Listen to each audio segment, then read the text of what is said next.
Lydia poet के character को अगर कम वर्ड में डिस्क्राइब करना हो तो मैं कहूँगा एनोला होम बड़ी होती, इटालियन होती तो बिल्कुल ऐसी ही होती।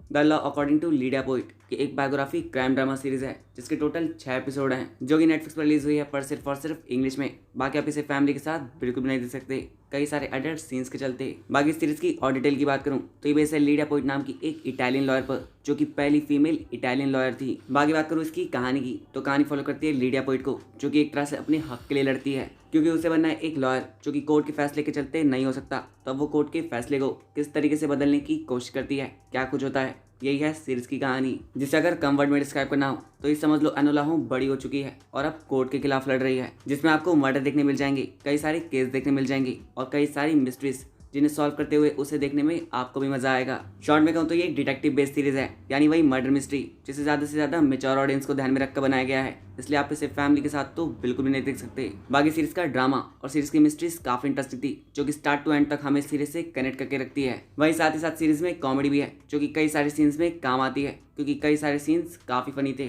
बाकी सीरीज में कमी भी है जिसके बारे में आगे बात करेंगे, क्योंकि पहले बात करूं एपिसोड्स की तो हर एक एपिसोड अपनी कहानी के साथ चलता है। आसान शब्दों में कहूं तो हर एक एपिसोड में कुछ अलग देखने मिलता है, हर एक एपिसोड में एक तरह से एक नया केस, नई प्रॉब्लम। बाकी ये कहानी सेट है पुराने टाइम में, तो उस समय औरतों को लेकर लोगों की सोच क्या होती थी वो भी इस सीरीज में बहुत ही अच्छे से दिखाया गया है, और वो भी हर एक एपिसोड में, जो कि टाइम टू टाइम याद दिलाता ही रहता है कि ये सीरीज किस टाइम पर सेट है और लीडिया पोइट एक तरह से अपने लिए एक जंग लड़ रही है। बात करूं एक्टिंग की तो यहाँ पे लीडिया पोइट का रोल प्ले किया है मैटिल्डा डी एंजेलिस ने, और उनकी परफॉर्मेंस एक नंबर थी, क्योंकि इस कैरेक्टर को जिस तरीके से लिखा गया है उस हिसाब से एटीट्यूड और डायलॉग डिलीवरी बहुत इंपॉर्टेंट थे, जो कि उन्होंने अपनी एक्टिंग से बहुत अच्छे से दिखाया है, क्योंकि लीडिया पोइट अपने काम में बहुत ही माहिर है, जो कि इस सीरीज देखकर हम काफी अच्छे से समझ जाते हैं। वहीं बात करूं अदर एक्टर्स की तो एनरिको का रोल प्ले कर रहे एक्टर की परफॉर्मेंस भी काफी बढ़िया थी, और इन दोनों के बीच की केमिस्ट्री जो कि सीरीज का बेस्ट पार्ट था और मुझे बहुत ही पसंद आई। तो चलो अब बात करते हैं सीरीज के कुछ नेगेटिव पॉइंट्स की। तो भले से सीरीज का हर एक एपिसोड अपनी एक अलग ही कहानी पर चल रहा था, पर सभी एपिसोड सेम पैटर्न पर चलते हैं, ऐसा एक वक्त पर फील होता है। वहीं सीरीज में कई सारे सीन्स ऐसे थे